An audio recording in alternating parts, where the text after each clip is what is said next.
Hey there guys, my name is Marcus, and in this quick video I'm going to share with you how you can reset the JBL PartyBox 100 and how you can do it. So the best way to do it is that when you're gonna turn it on, so first turn it on, and then what you want to do is that when you're gonna turn it on, press the play button and press the plus button at the same time. So and hold it for 15 seconds. So you're gonna press the plus button and you're gonna press the play button at the same time, and then you're just gonna hold it. So hold, and then what will happen that the JBL PartyBox will turn off, and that's it. And this is how you're gonna do the factory reset. Clear, effective, straight up to you. So you're gonna turn it on, and when you're gonna turn it on, then you just want to press the play button and the plus button at the same time and just hold it.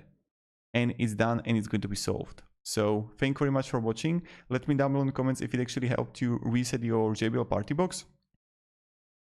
And have a great day and goodbye.